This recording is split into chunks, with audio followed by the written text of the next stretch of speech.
Hello dear students, welcome to our online class.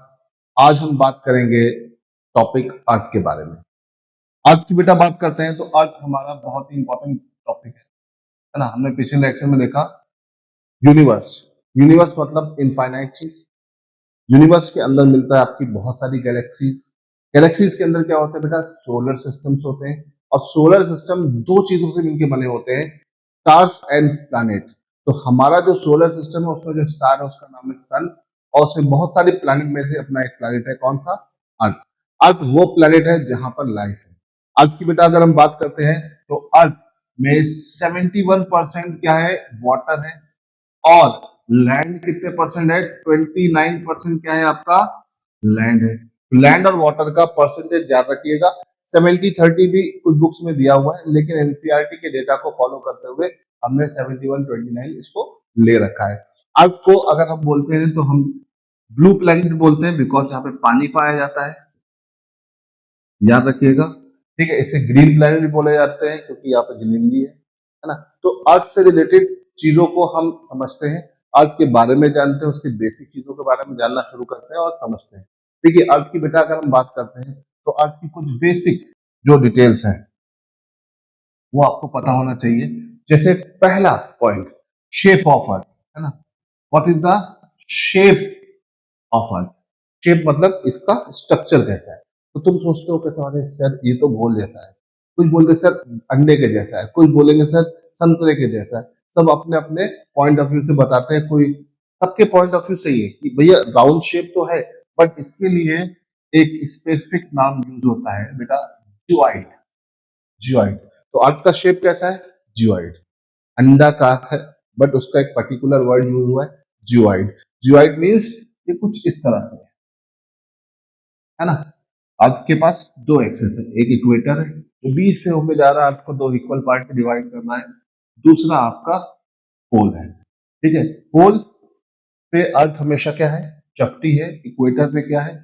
चौड़ी है। तो अगर हम इसको रेडियस ले लें, किसको? इस ओ से ए वाले पॉइंट को रेडियस ले लें और ओ से बी वाले पॉइंट को रेडियस, तो इस ओ ए को हम बोलते हैं इक्विटोरियल रेडियस। Equatorial radius.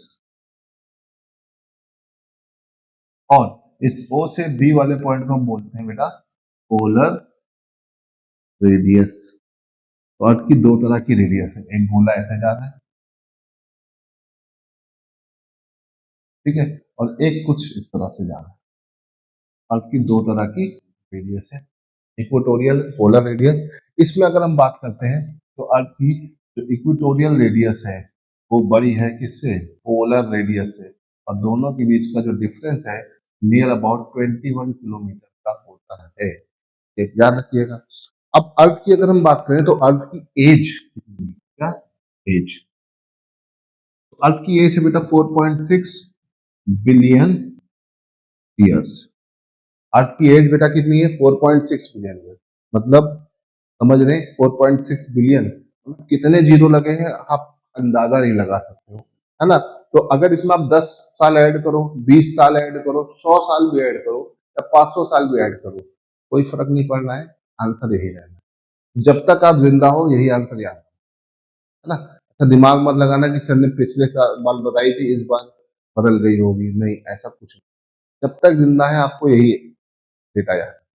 ठीक है, चलो अब ये तो बात हो गई एज की, है ना। अर्थ की एज कितनी? 4.6 बिलियन। मतलब बहुत टाइम होता है बेटा। इतना टाइम, मतलब हम कैसे इसका अंदाजा लगा लें, है ना। तो हमने पढ़ा है कि अर्थ कैसा था। हमारा जो अर्थ इनिशियल बना वो एक आग के गोले की तरह था, एकदम जल रहा था और इसको ठंडा हुआ। 4 बिलियन साल तो इसको ठंडा होने में लग गए। जब ये ठंडा हुआ तो जितने भी हैवी हैवी एलिमेंट थे वो कहां पे आ गए? इस सेंटर में आ गए और बन गया क्या? इसका कोर। ठीक है, सबसे पहले कोर तैयार हुआ, जितने भी हैवी एलिमेंट थे वो आके अंदर था, कोर में बने, रुके और ठंडे हो गए। फिर उसके बाद तैयार हुआ इसका बीच का पार्ट, मेंटल। सबसे आखिरी में बना इसका outer part, that is called crust. तो अर्थ की कितनी लेयर है बेटा? 3, कोर, मेंटल और क्रस्ट। सबसे अंदर आई लेयर को क्या बोलते हैं? कोर, बीच वाली लेयर को मेंटल, सबसे बाहर वाली कोर। इसके अंदर फर्दर डिवाइडेशन उसमें मत पड़िए, जितना याद रखिए, बहुत इंपॉर्टेंट है। ठीक है, क्रस्ट जो है वो बना है सिलिकॉन और एल्युमिनियम से, that's why it is also known as CR.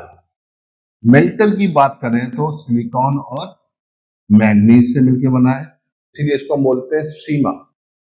और कोर की बेटा अगर हम बात करते हैं तो कोर बना है निकिल और आयरन से, तो इसे हम बोलते हैं नाइफ है। ठीक है, तो अर्थ की 3 लेयर है, क्रस्ट, मेंटल, कोर, है ना। कोर सबसे भारी है, मेंटल उससे हल्का, और सबसे हल्का क्या है, क्रस्ट। क्रस्ट की डेंसिटी 3 है, तो कोर की कितनी, 11। तो अर्थ की कोई फिक्स डेंसिटी नहीं है, बट हम इसकी एक एवरेज डेंसिटी निकाल सकते हैं। तो हमारे पास एक पॉइंट आ जाता है, चौथा पॉइंट, 3 पॉइंट देख चुके हैं, चौथा point average density of earth, है ना। अर्थ की एवरेज डेंसिटी कितनी है, 5.5 ग्राम पर सेंटीमीटर क्यूब, है ना। सबसे डेंसर प्लैनेट है हमारे सोलर सिस्टम का। अब आगे बढ़ते हैं अगले पॉइंट की तरफ, मोशन, है ना। अर्थ के मोशन, मोशन कितने तरह के होते हैं भाई, अर्थ के 2 तरह के मोशन होते हैं। पहला होता है रोटेशन, कोई भी प्लैनेट 2 तरह से मोशन करता है। पहला होता है रोटेशन, मतलब एक्सिस पर लट्टू की तरह घूम रहा है, और दूसरा होता है रेवोल्यूशन। रेवोल्यूशन, रेवोल्यूशन क्या है, रेवोल्यूशन क्या, वो अपनी ऑर्बिट में किसी स्टार के चारों तरफ चक्कर लगाए, that is called revolution. Rotation और रेवोल्यूशन, तो अर्थ के 2 तरह के मोशन है। एक होता है रोटेशन, अर्थ अपने एक्सिस पर लट्टू की तरह घूम रहा है, उसे हम क्या बोले बेटा, रोटेशन। ठीक है, अर्थ के रोटेशन टाइम कितना है, का रोटेशन टाइम है 23 आवर्स 56 मिनट्स एंड 4 सेकेंड्स, है ना। और सिमिलरली रेवोल्यूशन मतलब अर्थ अपने ऑर्बिट में सन के चारों तरफ चक्कर भी लगा रहा है, तो रेवोल्यूशन करने में कितना टाइम लग रहा है, 365 डेज, ठीक है, 5 आवर्स 48 मिनट्स एंड 46 सेकेंड्स, है ना। ये क्या हो गया, दोनों के, इसका रोटेशन टाइम, इसका रेवोल्यूशन टाइम। और रोटेशन रेवोल्यूशन कर रहा है तो इसके साथ साथ और क्या हो रहा है, इसके साथ साथ इसकी स्पीड भी है। तो इसकी रेवोल्यूशन, सॉरी, रोटेशन स्पीड है 1670 किलोमीटर पर आवर, और इसकी रेवोल्यूशन स्पीड है 29.8 किलोमीटर पर सेकेंड। अब आप समझ सकते हैं बच्चों, दोनों में से किसकी स्पीड ज्यादा है, ऊपर वाले की, नीचे वाले की। गो सर, ये तो ऊपर वाले की मुझे लग रही है, क्योंकि नंबर ज्यादा दिख रहा है। बट बेटा देखो, यहाँ लिखा है किलोमीटर पर आवर, मतलब 1 घंटे में इतना किलोमीटर चल रहा है। और इसको देखिए, ऑलमोस्ट 30 किलोमीटर पर सेकेंड। एक सेकेंड में 30 किलोमीटर है, 1 मिनट में बेटा कितना चल जाएगा, 1800। 1 मिनट में ही इससे ज्यादा स्पीड में चल रहा है, तो भैया 1 घंटे में तो बहुत स्पीड। याद रखिएगा कि रेवोल्यूशन स्पीड हमेशा ज्यादा होती है। अब मेन चीज, हमने रोटेशन रेवोल्यूशन तो समझ लिया, लेकिन अब ये रोटेशन से हमारे को क्या फर्क पड़ रहा है। तो जब अर्थ रोटेट करता है तो होती है डे एंड नाइट। क्या होता है बेटा, डे एंड नाइट, दिन और रात होती है ना। और जब रेवोल्यूशन करता है तो रेवोल्यूशन से क्या होता है, रेवोल्यूशन कर रहा है तो सीजन चेंज हो रहे हैं, ऋतुओं में परिवर्तन हो रहा है। सीजनल चेंजेस आपको कहाँ मिलेंगे, सीजनल चेंजेस मिलेंगे रेवोल्यूशन की वजह से। और रोटेशन की वजह से क्या होगा, दिन और रात होगी। दिन और रात होने का कॉन्सेप्ट रोटेशन से, और सीजन चेंज होने का या सीजनैलिटी या जो भी सीजनल चेंज आपको दिख रहे हैं, है ना, वो सब रेवोल्यूशन के कारण होते हैं। तो हमने देख लिया 5 पॉइंट तक, मोशन तक। ठीक है, अब आगे बढ़ते हैं 6 पॉइंट की तरफ। 6 पॉइंट हमारा आता है क्या, 6 पॉइंट, एक वर्ड आ जाता है एस्केप वेलोसिटी। बेटा एस्केप वेलोसिटी क्या होती है, पहले ये समझना है, फिर हमें इसकी वैल्यू याद करनी है। वैल्यू याद कर लोगे तो सब हो जाएगा। देखो, एस्केप वेलोसिटी मतलब, एस्केप मतलब भागना, मतलब बाहर भेजना। ठीक है, देखो अर्थ के पास अपनी एक ग्रेविटी है कि नहीं। किसी भी चीज को ऊपर फेंकोगे वो नीचे आ जाएगी, तो अर्थ की ग्रेविटी हर चीज को उसके सेंटर की ओर खींचती है। यकीन ना हो, कभी छत से कूद के देखो, नीचे ही जाओगे, नीचे नहीं गए तो सर ने झूठ बोला है, ग्रेविटी है ही नहीं। तो किसी भी चीज को ऊपर फेंकोगे वो नीचे आएगी, है ना। तो अगर किसी ऑब्जेक्ट को हमें अर्थ के बाहर फेंकना है, तो उसको एक ऐसी स्पीड दो जिसपे ग्रेविटी काम ना करे, वही स्पीड क्या कहलाती है, escape velocity. The minimum velocity by which any object escape from a gravitational field is known as escape velocity. 11.2 kilometre पर सेकंड, ये क्या होता है, ये इसकी वैल्यू होती है। मतलब किसी ऑब्जेक्ट को 11.2 किलोमीटर पर सेकंड रखोगे तो अर्थ की ऑर्बिट छोड़कर बाहर चली जाए, है ना। तो इसको बोलते हैं एस्केप वेलोसिटी। जितने भी रॉकेट लॉन्च होते हैं उनमें यही दिया जाता है, ठीक है। मिसाइल विसाइल नहीं, मिसाइल तो हमारे अर्थ के अंदर चलती है, ठीक। फिर बेटा आगे बात करते हैं अपने अगले पॉइंट की तरफ। अगला पॉइंट हमारा आता है, कौन सा पॉइंट आता है, सेवेंथ पॉइंट। सेवेंथ पॉइंट को देखते हैं ध्यान से। देखिए सेवेंथ पॉइंट को अगर आप देखेंगे तो हमारे पास अर्थ के कितने पार्ट्स हैं। लेयर तो देख ली थी, पार्ट्स, है ना। देखो अर्थ में 3 पार्ट है। एक आपका सारा लैंड वाला पार्ट, इसे हम बोलते हैं क्या बेटा, लिथोस्फेयर बोलते हैं। क्या बोलते हैं, लिथोस्फेयर। इसमें सब क्या आपका लैंड लैंड है, ठीक है। दूसरा वाला पार्ट क्या है, दूसरा वाला पार्ट है आपका वाटर वाला, हम बोलते हैं हाइड्रोस्फेयर, ठीक है। तीसरा पार्ट आपके पास क्या है, तीसरा पार्ट है आपका जो हमारे अर्थ के चारों तरफ गैसेस की लेयर है, इसे हम बोलते हैं क्या, एटमॉस्फेयर, है ना। तो हमारे अर्थ के पास 3 पार्ट है, लिथोस्फेयर, हाइड्रोस्फेयर, एटमॉस्फेयर, है ना। हाइड्रोस्फेयर में आपके सारे ओशियंस आ जाते हैं, ठीक है। लिथोस्फेयर में बेटा बात करते हैं तो लिथोस्फेयर में आपके सारे कॉन्टिनेंट्स आ जाते हैं, ठीक है। और एटमॉस्फेयर में इसके चारों तरफ की कवरिंग लेयर्स की, गैसेस की कवरिंग वो आती है, ठीक है। और आप कहाँ रहते हो, आप लिथोस्फेयर, हाइड्रोस्फेयर और एटमॉस्फेयर के कॉमन एरिया में रहते हो, है ना। इसका जो कॉमन एरिया होता है ये बीच वाला, this one, this is called biosphere. इसे ध्यान रखिएगा। अब लिथोस्फीयर मतलब कॉन्टिनेंट, हाइड्रोस्फीयर मतलब ओशियन। तो दिमाग में आवाज आती भाई हमारे पास कितने कॉन्टिनेंट है, we have 7 continent. How many oceans we have, we have 5 oceans. तब ओशियंस और कॉन्टिनेंट की तरफ बढ़ते हैं और इनके पॉइंट्स को समझते हैं और जानते हैं, ठीक है। जब हम बात करते हैं कॉन्टिनेंट्स, तो how many continent we have, तो आपके पास बहुत सारे जवाब रहते हैं, सर इतने इतने। चलिए देखते हैं, समझते हैं। देखो पहली चीज तो हमें देखना होगा, तो मैंने एक रफली मैप बना रहा हूँ, इसको असली मत समझिए, है ना।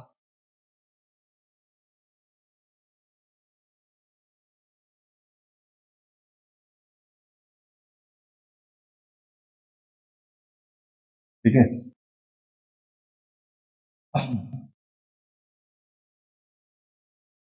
देखिए आप अगर हम बात करते हैं तो हमारे पास कितने कॉन्टिनेंट बेटा, हमारे पास बहुत सारे कॉन्टिनेंट। क्वेश्चंस कितने हमारे पास, क्वेश्चंस है 5, ठीक।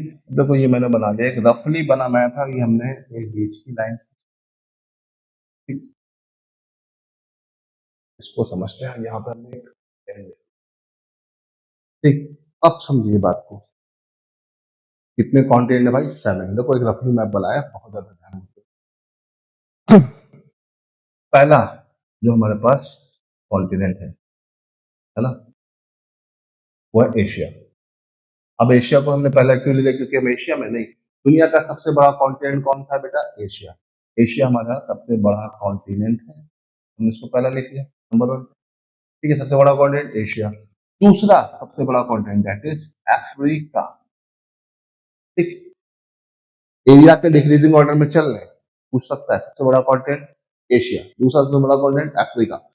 थर्ड नंबर पे जब बात करते हैं दैट इज नॉर्थ अमेरिका, है ना। और फोर्थ नंबर पे बात करते हैं साउथ अमेरिका, ठीक है।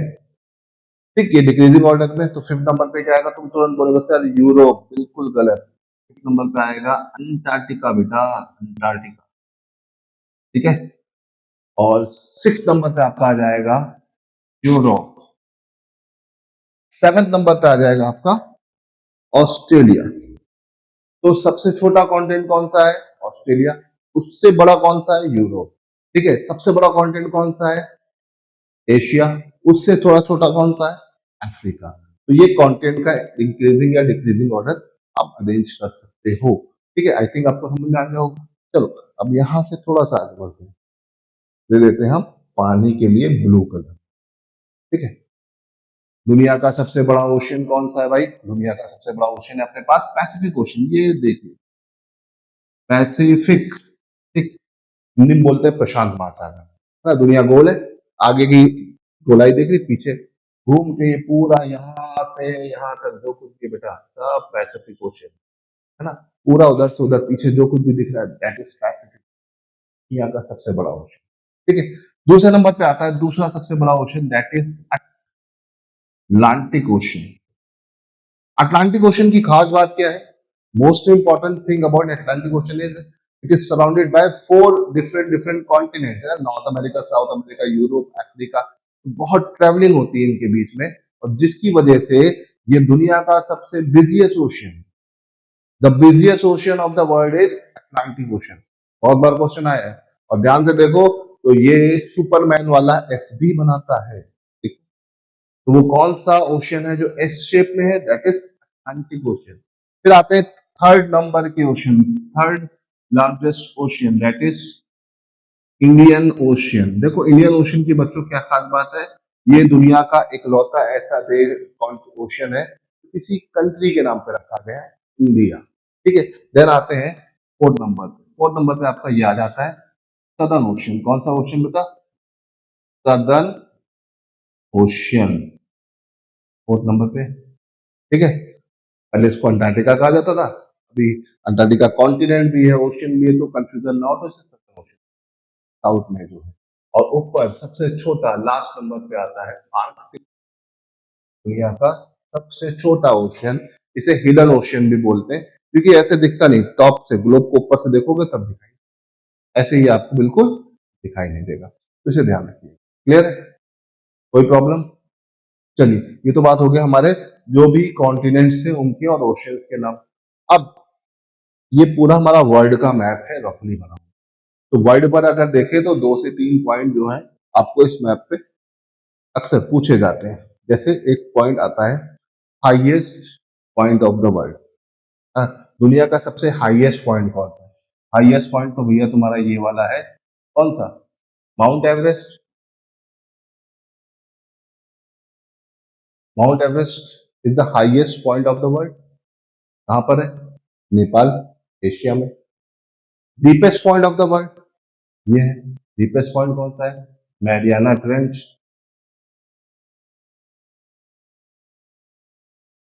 ये कहा है? पैसिफिक ओशन में, यहाँ पर ऊपर।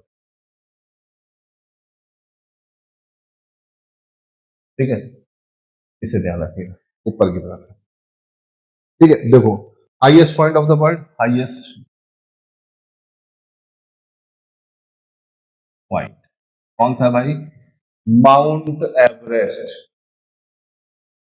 माउंट एवरेस्ट की हाइट है 8848 मीटर, है ना। 50 भी दिया जाता है, उसमें कोई टेंशन मत लेना। डीपेस्ट पॉइंट, डीपेस्ट पॉइंट, इसको चैलेंजर डेप भी बोलते हैं और मारियाना ट्रेंच भी बोलते हैं। क्या बोलते हैं? Challenger Deep, Mariana Trench. ठीक है, 11,022 मीटर, मतलब माउंट एवरेस्ट को काटो, इसमें डालो, फिर भी जगह बची रहेगी, मतलब डीपेस्ट पॉइंट ज्यादा डीपेस्ट है। ठीक है, इसे ध्यान रखिएगा। क्लियर है? चलो अभी इतनी तो बात हो गई, अब थोड़ा सा इधर आते हैं वापस, है ना। हमने यहाँ पे देखा था अर्थ की लेयर्स, कितनी लेयर थी? 3 लेयर। Trust mental code. ठीक, तो एक क्वेश्चन सिंपल सा बनता है, most abundant element in earth. Element समझते हैं, एलिमेंट मतलब तत्व। ठीक है, तो most abundant element in earth, earth में सबसे ज्यादा कौन सा एलिमेंट पाया जाता है? ये क्वेश्चन पेपर में आता है। तो जब अर्थ की बात होती है तो हम यहाँ पर तीनों लेयर को लेकर चलते हैं, कोर, मेंटल, क्रस्ट, है ना। अर्थ की बात हो रही है, तीनों लेके चलेंगे। जब अर्थ की बात होगी तो तीनों लेयर लेके चलना है बेटा कि नहीं चलना है? यस। अर्थ में सबसे ज्यादा एलिमेंट कौन सा पाया जाता है? आयरन। फिर क्या पाया जाता है? ऑक्सीजन। फिर क्या पाया जाता है? सिलिकॉन। तो the order of most abundant element in earth is FeOC, iron, oxygen and silicon. Fe मतलब आयरन, O मतलब ऑक्सीजन, Si मतलब सिलिकॉन। तो FeOC याद रखिएगा। हमारे अर्थ में सबसे ज्यादा कौन सा एलिमेंट पाया जाता है? Iron. Then oxygen, then silicon. Clear है? इसको आपको ध्यान रखना है, ठीक है। इसी क्वेश्चन को मैं अगर ट्विस्ट डाल दें, क्या most abundant element in the crust of अर्थ, सिर्फ क्रस्ट की बात कर रहा है, मतलब सिर्फ इस लेयर की बात कर रहा है। जब इस लेयर की बात करेगा तो ये चेंज हो जाएगा OCl, oxygen, silicon and aluminium. तो यहाँ पे याद रखिएगा ये ऑर्डर्स चेंज होते रहते हैं, ठीक है। और इस हिसाब से आपके पेपर में क्वेश्चंस के आंसर भी चेंज होंगे। आपसे पूछे अर्थ में सबसे ज्यादा कौन सा एलिमेंट पाया जाता है, वही आंसर क्या लगा दोगे? आयरन। मान लो आयरन ऑप्शन में नहीं है तो ऑक्सीजन, ऑक्सीजन भी ऑप्शन में नहीं है तो सिलिकॉन।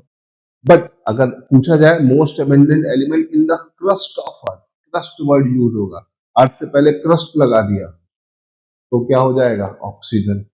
ऑक्सीजन ऑप्शन में नहीं है तो सिलिकॉन, सिलिकॉन ऑप्शन में नहीं है तो एल्युमिनियम। तो आई थिंक ये चीज आपको ध्यान रखनी पड़ेगी, अगर आप ध्यान रखोगे तो ज्यादातर चीजें हो जाएगी। Outer most layer of the earth कौन सी कहलाती है? क्रस्ट। इनर मोस्ट लेयर कौन सी कहलाती है? कोर। क्रस्ट मेंटल कोर को भी आपको ध्यान रखना। अगर इतना ध्यान रखोगे तो सारी चीजें समझ में आने लगेगी, ठीक है। तो सारे ओशियंस की पोजीशंस मैप लीजिएगा, इन पोजीशंस को फिक्स करिएगा, मैप पर ड्रॉ करिएगा। तो बार बार जब इन कॉन्टिनेंट के नाम और ओशियन की पोजीशन आपके मैप पे फिल करते जाओगे बेटा तो आपको ये सब याद होगा। जब याद होगा तो पेपर में कुछ भी आएगा आंखें बंद करो, फट से दिखाई देगा और टिक मारो। ये तभी आप कर सकोगे जब आप इनकी लगातार प्रैक्टिस करो, सारे कॉन्टिनेंट की और इनसे रिलेटेड, है ना। यहाँ पे देखो आप सोच लोगे सर ने ये क्या बना दिया, यहाँ पर ग्रीनलैंड, ठीक है। ग्रीनलैंड क्या है? Greenland is the biggest island of the world, that is Greenland. दुनिया का सबसे बड़ा आइलैंड कौन सा है? ग्रीनलैंड, ठीक है। तो the biggest island of the world is Greenland, ठीक है। फिर इसी तरह से अगर आप देखते हो तो यहाँ पर क्या है? नॉर्थ अमेरिका और साउथ अमेरिका आपस में एक छोटे से लैंड मास के थ्रू कनेक्टेड है। इस लैंड मास को हम क्या बोलते हैं बेटा? तो बोलते हैं Panama isthmus. Panama isthmus. Isthmus क्या होता है तो समझिए, स्थमस की अगर हम बात करते हैं तो इस स्थमस, स्थमस एक लैंड होता है जो दो लैंड, लैंड वन और लैंड टू को बेटा क्या करता है? जोड़ देता है। और दो वाटर बॉडी को, वाटर बॉडी वन और वाटर बॉडी टू को क्या कर देता है? अलग कर देता है। तो इसे हम बोलते हैं स्थमस। स्टेट का जस्ट अपोजिट, स्टेट में क्या होता है? वाटर बॉडी थी जो वाटर बॉडी को जोड़ रही थी लैंड पर। यहाँ पे क्या है कि लैंड है जो दो लैंड को जोड़ रहा है, दो वाटर बॉडी को अलग कर रहा है।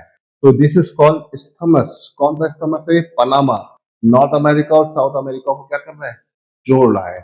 और पैसिफिक ओशियन और कैरेबियन सी, यहाँ पे छोटी सी एक सी है कैरेबियन सी, तो कैरेबियन सी को क्या करता है? अलग करता है। ये सब छोटे छोटे पॉइंट्स हैं, मैप को अगर देखोगे तो समझ में आ जाएगा, ठीक है। कभी कदार एक क्वेश्चन सिंपल सा बनता है, ठीक है। अंटार्कटिका के सबसे करीब देश कौन सा है? The city nearest to Antarctica. आपके मन में आता है sir north, New Zealand, Australia, New Zealand Australia सब चिल्लाते हो, लेकिन ध्यान से देखोगे तो हो जाएगा यहाँ पर एक देश आएगा छोटा सा, चिली। चिली क्या है? ऐसा चिली के जैसे लंबा है, नीचे जाकर मुड़ा हुआ है ना। चिली कैसा है? चिली के जैसा लंबा है ना, और ऐसे जाकर नीचे मुड़ा हुआ है। तो चिली, चाइल्ड, चिली, जो भी आप बोलना चाहे बोल सकते हैं। That is nearest to southern pole या अंटार्कटिका। अंटार्कटिका के सबसे नजदीक कोई देश है तो कौन सा है? चाइल्ड या चिली। से ध्यान रखिएगा, these are very important and crucial point for your exam, है ना। इसी तरह से अगर आप इस मैप में देखोगे, ठीक है, तो this is called horn of Africa. बेटा क्या बोलते हैं इसे? Horn of Africa. अफ्रीका की एक सींग है, बोलते हैं हॉर्न ऑफ अफ्रीका, ठीक है। मैप पे देखिएगा समझ में आएगा बहुत सारी चीजें। This is called Arabian peninsula, है ना। पेनिनसुला क्या है? तीन तरफ से वाटर से घिरे, देखो तीन तरफ से वाटर वाटर से कनेक्टेड है। This is called Arabian peninsula. तो इस तरह से बहुत सारे टर्म्स है जो आपको जानने हैं, समझने हैं। जितना आप इसे जानोगे आपके लिए उतना बेहतर होगा। चलिए, आई थिंक कि अर्थ का जो मेन पॉइंट मुझे आपको समझाना था, वो आप समझ चुके हैं। ठीक है, अभी एक पार्ट मैं और आपके साथ डिस्कस करूँगा जिसमें हम अर्थ की और डिटेलिंग आपके साथ शेयर करेंगे। ओके, तो आज के लिए इतना ही। Thank you.